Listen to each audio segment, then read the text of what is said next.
या बिलाच्या माध्यमातून ह्या ज्या काही बदल सुचवलेले आहेत आणि व्यापक बदल सुचवलेले आहेत, निवडून येणाऱ्या माणसाचे अधिकार काय किंवा त्याला किती प्रोटेक्शन मिळालं पाहिजे, कारण तो जनतेतनं निवडून येतोय, त्याच्यामुळे निवडून आल्याच्या नंतर तो किमान 1 वर्ष तरी सुरक्षित राहायला पाहिजे.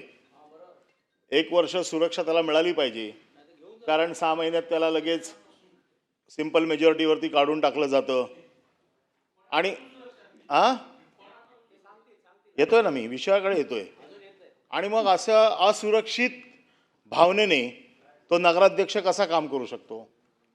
आणि आपण जे सरकार काम करतंय की सुरक्षा पुरवण्याचं, हे खरंच प्रशंसनीय काम आहे. जसं आपण वेगवेगळे गेल्या काही महिन्यामध्ये वेगवेगळे कायदे करून वेगवेगळ्या योजना आणून आपण सुरक्षा दिली. आपण लाडक्या बहिणींना 1500 रुपये देऊन लाडक्या बहिणींना एक मजबूत स्थान दिलं. शेतकऱ्यांना न्याय दिला. पण आज माझा विषय आहे की एवढ्या लाडक्या बहिणींना तुम्ही सुरक्षा देताय, त्यांचा एवढा मान सन्मान करताय, आणि एवढा मान सन्मान करत असताना एक नागरिक म्हणून माझं देखील कर्तव्य आहे की महाराष्ट्रातल्या प्रत्येक बहिणीची सुरक्षा राहण्यासाठी माझं कॉन्ट्रीब्युशन काय, हा प्रश्न माझ्यासमोर उभा आहे की मी माझ्या बहिणीची सुरक्षा राखण्यासाठी काय करू शकतो. जसं आदितीताई आमच्या बहीण आहेत, पंकजाताई इथे बसलेल्या आहेत, माधुरीताई बसलेल्या आहेत, पाठीमागे आणखीन माझ्या मोठ्या ताई बसलेल्या आहेत. तुमच्या सगळ्यांच्या सुरक्षिततेची जबाबदारी आहे. आणि सर्वोच्च स्थानी, अरे मी येतोय ना, सर्वोच्च स्थानी आपण बसलात. आणि म्हणून ह्या सगळ्या सुरक्षतेचा विषय ज्या बिलाच्या माध्यमातून तुम्ही जशी नगराध्यक्षांची सुरक्षा बघताय, आदितीताई मला ते नगराध्यक्ष होते ना, जिल्हा परिषद नाही, जिल्हा परिषदेच्या अध्यक्षा होत्या. आणि आता ह्या बिलामध्ये पण ती प्रोव्हिजन आहे. पण झालंय काय की त्या बिलामध्ये तुम्ही फक्त तेवढी काळजी घेतलेली आहे, पण पालकमंत्री म्हणून जर असं काय होणार असेल तर त्याची काळजी कोण घेणार?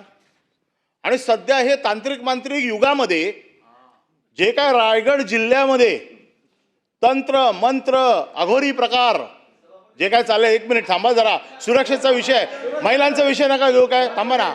आणि माझ्या बहिणीची सुरक्षा, मला भीती वाटते, जाता येता कधी रस्त्यात अपघात होऊ नये, कुठला मंत्र त्यांच्यावरती येऊ नये, अघोरी प्रकार कुठले होऊ नये.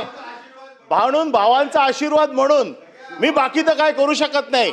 खरं म्हणजे मी अंधश्रद्धा मानत नाही, परंतु मी सुरक्षा कवच माझ्या बहिणीला असावं.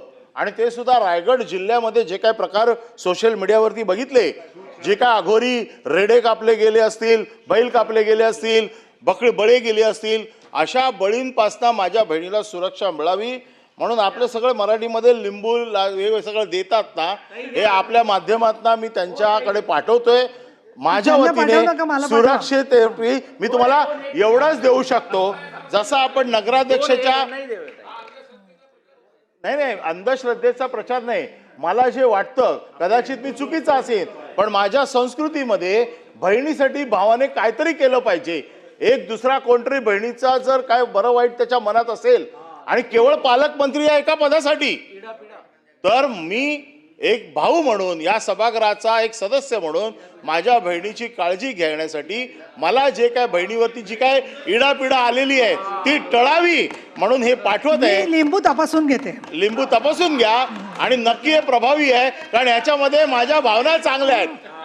याच्यात माझ्या भावना चांगल्या असल्यामुळे आपण घ्यावं आणि ते पाठवून द्यावं. धन्यवाद. एबीपी माझा, उघडा डोळे बघा नीट.